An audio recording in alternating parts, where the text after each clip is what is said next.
The next speaker is Liad Blumrosen, and he's going to speak about valuable experts.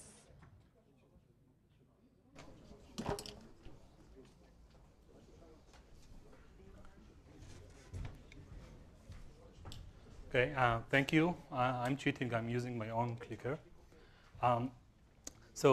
This is a joint work with Moshe Babayov, who sits right here, and Nicholas Lambert and Omer Reingold.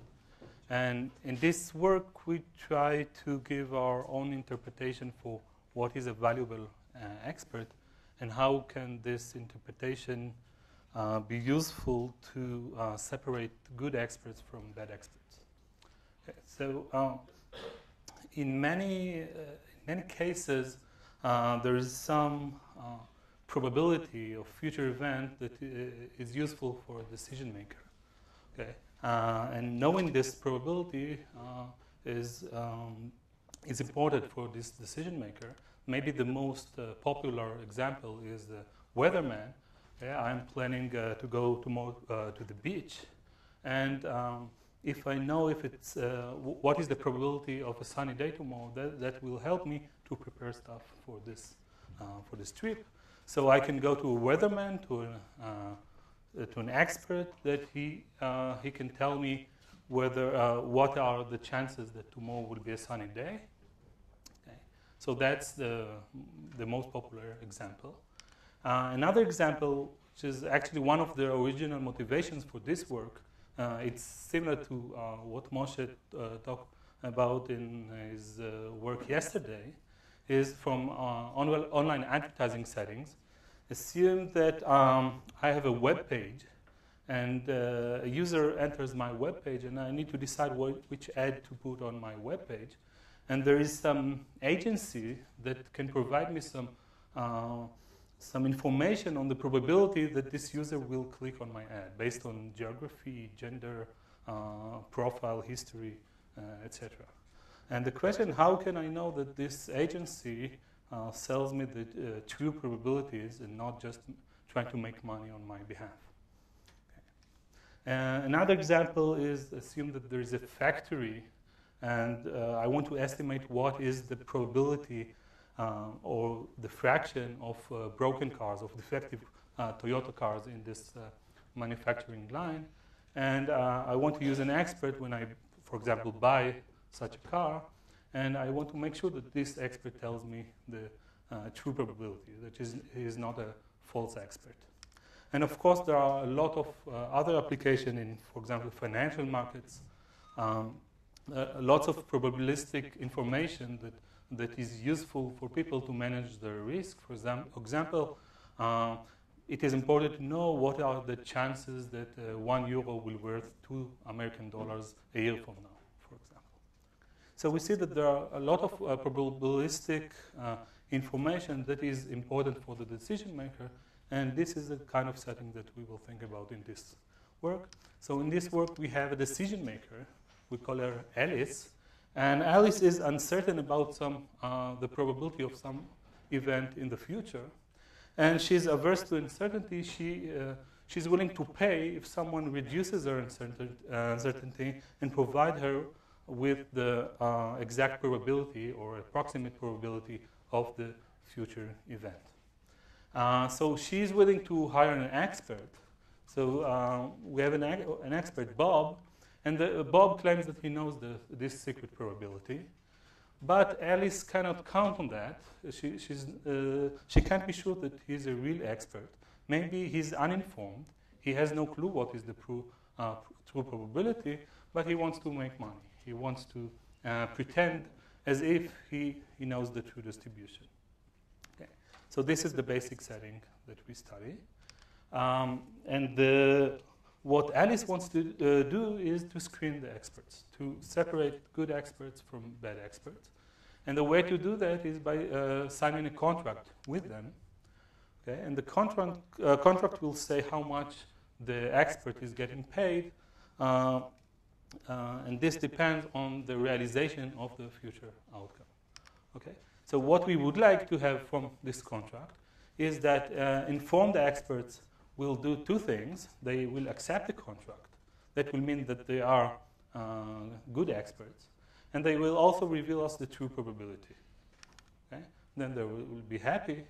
On the other hand, uninformed experts will go away with nothing. They will reject the contract and may not be so happy about it. So this is the goal of Alice, to design such contracts.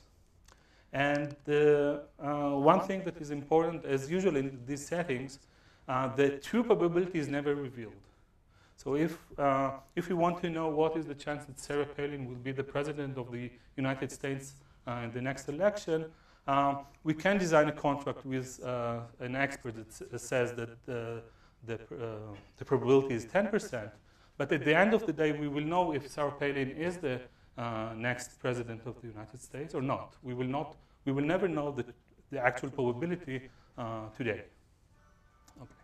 So to informally summarize what we will do in this work, we will try to characterize settings in which such screening of expert is possible.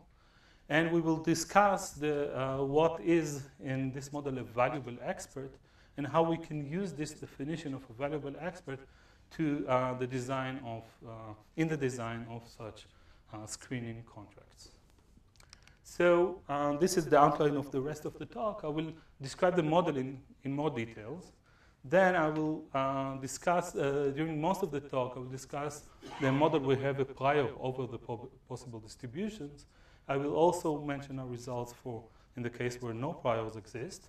And if I have time, I'll briefly mention some of the extensions that we have to the model. Okay. So in our model, we have a finite set of outcomes. We will denote it by omega. And P is some true distribution over omega. Okay? So this is the true distribution. Alice is not aware of, does not know what is this distribution. What Alice does know is that this distribution belongs to some set of possible distribution, which we call phi. And one of the central aspects of this work is that phi is not necessarily the general class of distributions. It might be some subclass of this simplex of distribution, and I will talk about it in details in a few minutes. I will show examples. When can we expect the set of possible distribution not to be complete? Okay. And as I said, we will consider two Bayesian models. The first one is the case where there is a prior over this set of distribution phi. Okay, and this prior distribution is known both to Alice and to Bob. And this will be most of the talk today. And later on, I will talk about the case where there is no prior over phi, and there we will need different definitions. Okay? And this might be a bit confusing because F is actually a distribution over distribution. So P is drawn from phi, and P itself is a distribution, but it is distributed according to another distribution, F. Okay. So now what is a contract in this model? A contract is, we will denote the contract by pi, and it should specify how much the expert is paid when his reported probability is Q, and the outcome turns out to be omega. Okay? So pi of Q and omega is the payment for the expert when he reports Q, and the realized outcome is omega. Now the expert that observes this contract needs to think whether it is good for him or not. And so what is the payoff for the expert from this contract? This contract? Well, it depends on what the expert knows. Okay? If the expert is informed, then he knows the distribution. He knows what is the distribution of the omega. So he needs just to take the expectation over the probability distribution that he knows over P. Okay? And we have a special notation for that. This is quite standard. So pi of Q and P, this is the expected payment for an expert where he reports the probability Q, and the true probability is P. Okay? This is just the expectation over omega of the payment that he gets. Okay. But what happens when the expert is not informed? Then he has no clue what is the true probability, but he only knows the prior distribution. So he needs to take the expectation of the prior two. Okay. So this is, I hope you can see some of this. This is the expectation. When the true distribution P is distributed according to F, and then the distribution as the expectation as we saw before. Okay. And due to the linearity of the expectation, it is easy to see that this is actually his. This is exactly the expected payment for the expert when he reports Q, and the true probability is the average probability. Okay, is the expected probability. So this is an important notation that I will use. E of P is the expected probability, the expectation of P, according to this prior that I showed you before, F. Okay, it will play a central role in the next slide. Okay, so we can see that when the uninformed player thinks about his payoff, what he should see in his eyes is the average probability. Wait, did you just say the contract is linear? The contract is linear. It is linear in the probability. In the probability, it is linear.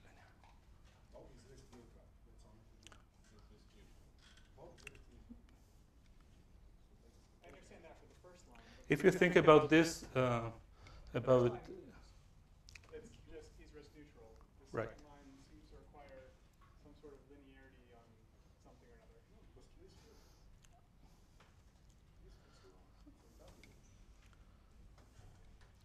That's the linearity of expectation, and it follows.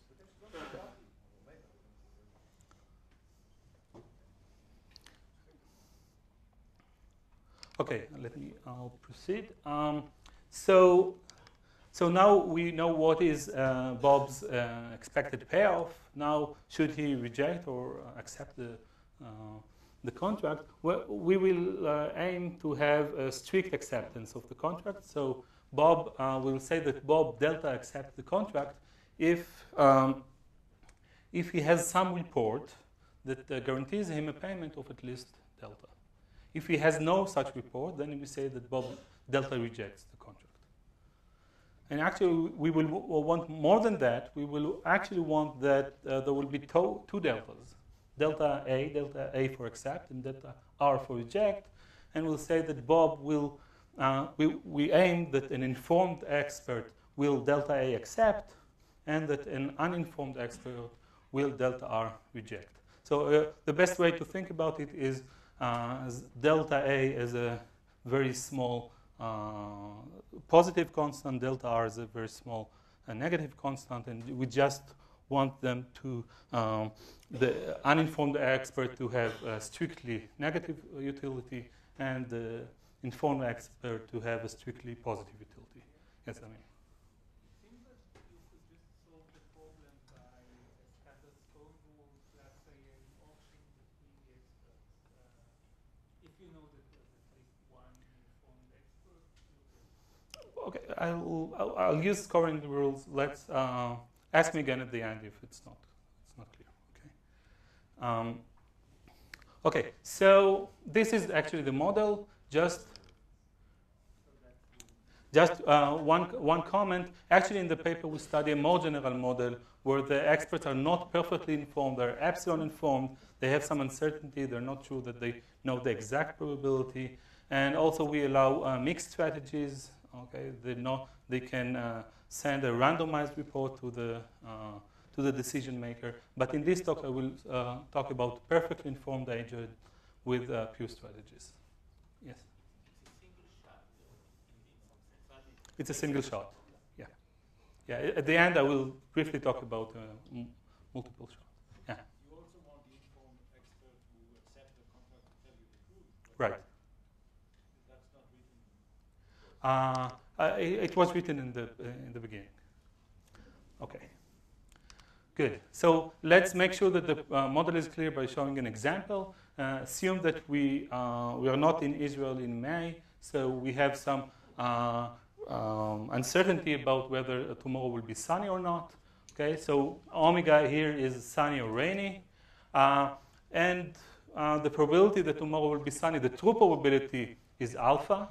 Okay. So P is actually a distribution over omega, so it's alpha and 1 minus alpha. Okay? And what is phi? What is the set of possible P's? This is the set of pairs alpha and 1 minus alpha, where alpha is taken from 0, 1, from the interval 0, 1. Okay? And now Alice doesn't know what is the value of P.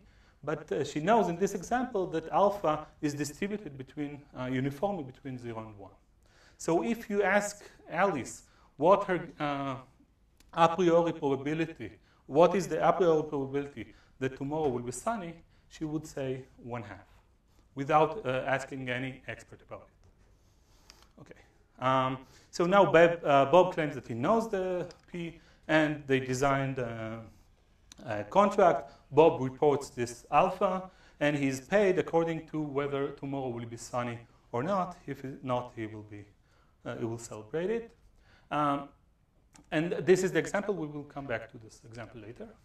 And still informally, I will say now what is the main message of this work is that the ability to screen experts is closely related to the structure of this class of probabilities phi, okay, and roughly speaking, it relates to the whether this phi is convex or not. And if we know that all the experts are valuable, I will tell you in a minute what it is, then screening is possible.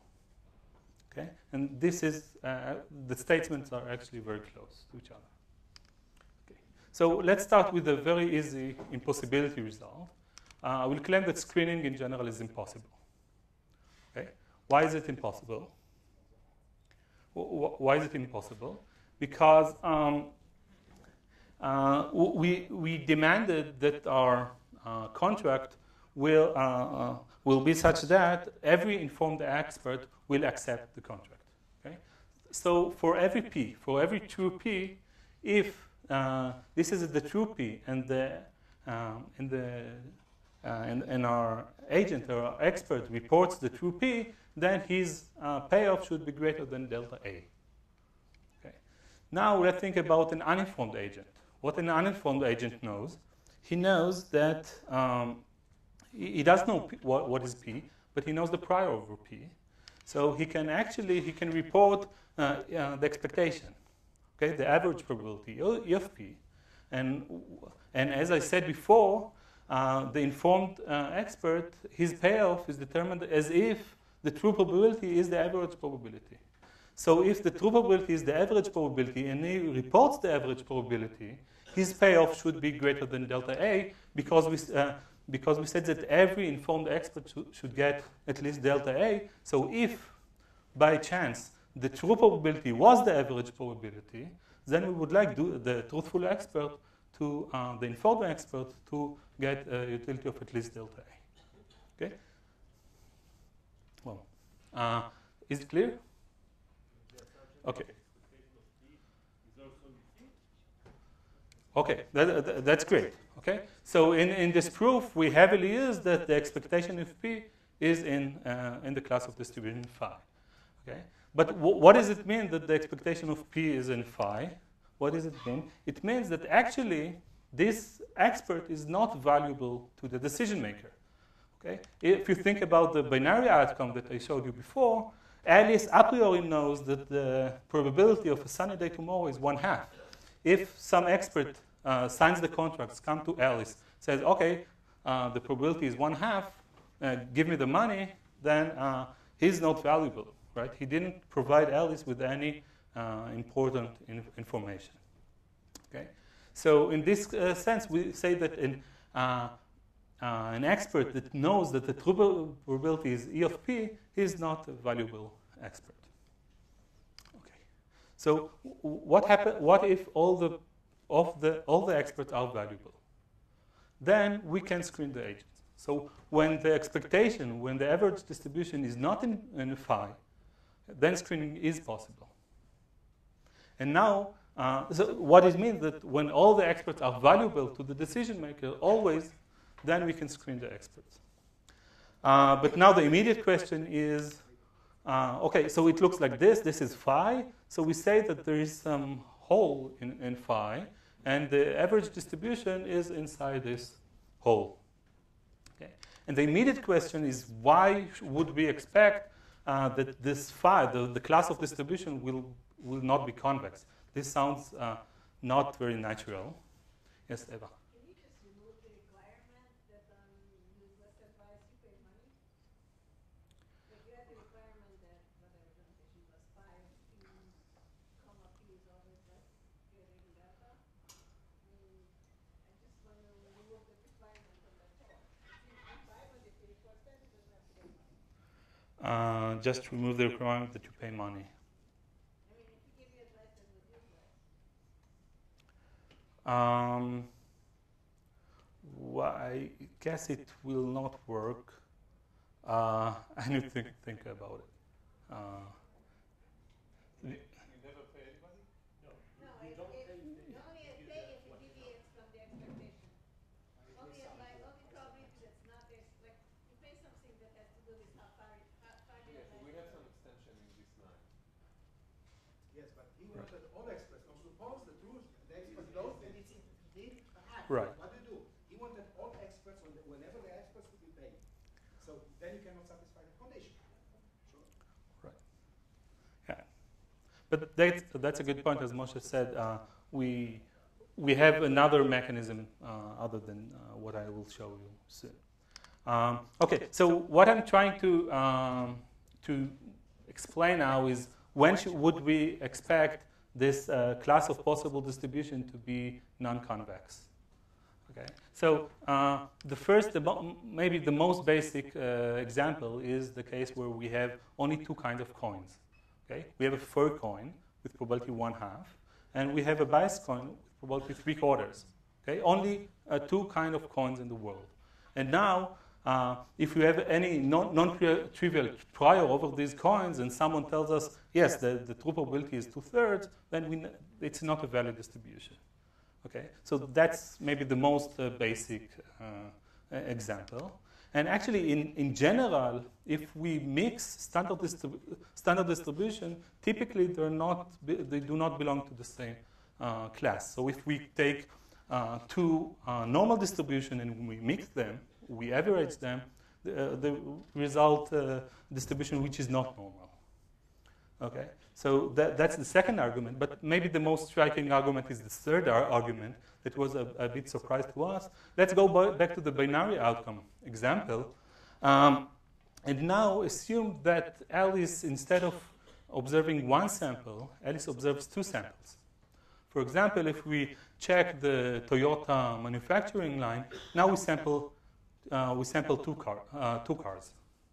Okay, and now let's see how phi looks like. Okay, so now we have two samples. So this is omega, sunny, sunny, sunny, rainy, etc. And remember that the probability that tomorrow will be sunny is alpha. So these are the corresponding probabilities. So phi looks like this vector, set of vectors where alpha is between 0 and 1. And now it's easy to see that this vector is not convex. Okay. Moreover, it's strictly non-convex. If we take any non-trivial convex combination of two vectors in the set, the result will not be in the set. It's easy to see if we ignore the middle probabilities, just look at alpha squared and 1 minus alpha squared, and point this on the R2, then it's actually the function y equals 1 minus square root of x squared, which looks like this, and you can see that this is strictly non-convex, strictly convex. Any non-trivial combination of points will be outside of this curve. Okay. So what does it mean? It means that if we observe two samples, if Alice observed two samples, the same model, but Alice observed two samples, then for every prio, for every possible prio, then which is non-trivial, actually screening is possible. We can screen the expert. You had a question? If I understand right, you don't want the not convexity. You want that the expectation will be exactly the point of the expectation. Right, but here actually we get more. We get for every prio, what we get is outside the curve, so it's even better than that. Okay. Okay. Is this subject to pure strategy on behalf of the expert? No.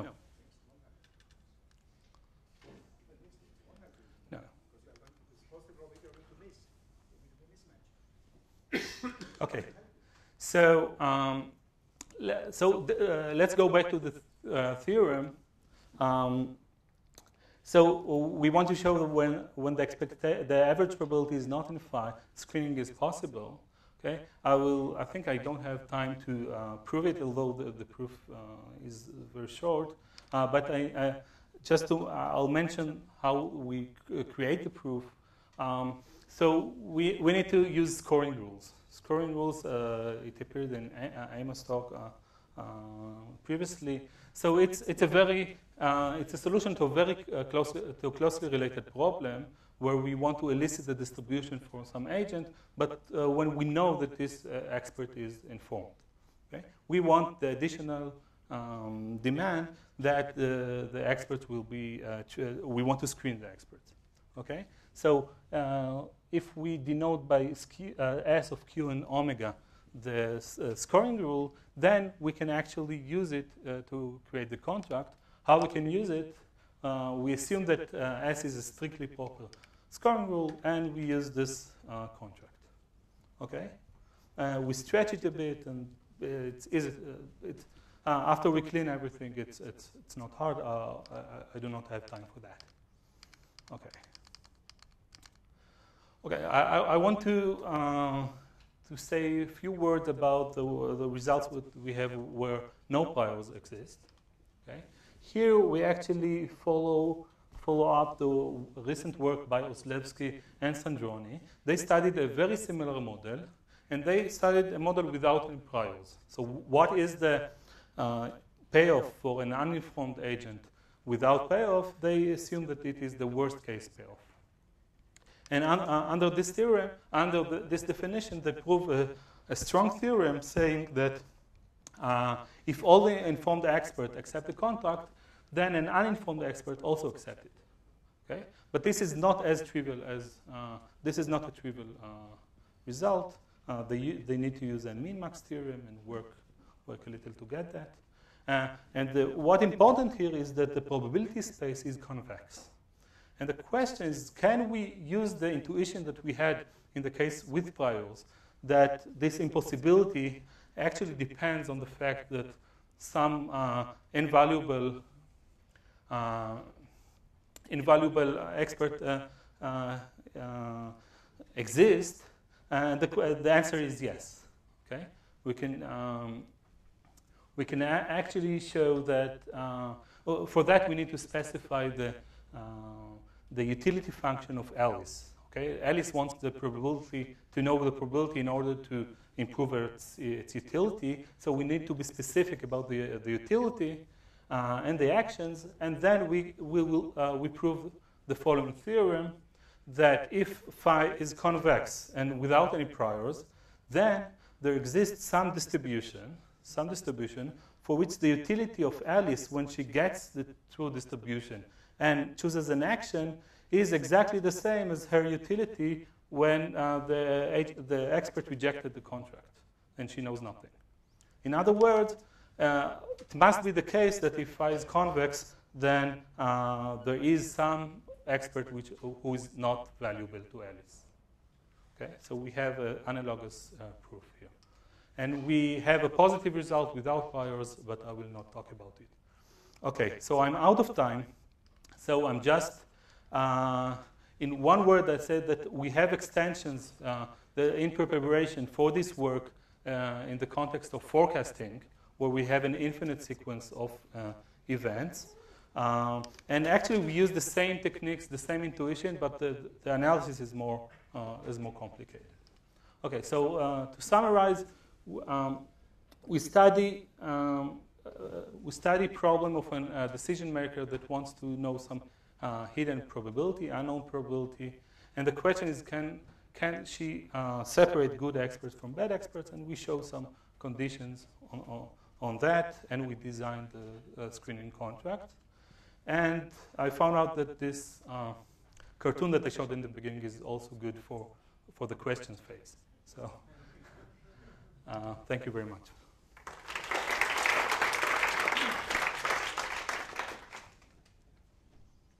Any questions? Yes.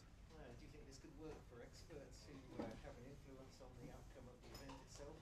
I'm thinking of if you ask a broker to rate the value of some government bonds, then maybe that prediction would influence the value. Right. That's a very good point. We thought about it a little, but I don't have anything to say about it. Yeah. Yeah. Thanks. Okay. Okay, so let's thank the speaker again. Let me make just one quick announcement. The videos of the talks are already online, so if you go to the workshop website, on the schedule, you'll have links to the actual talks.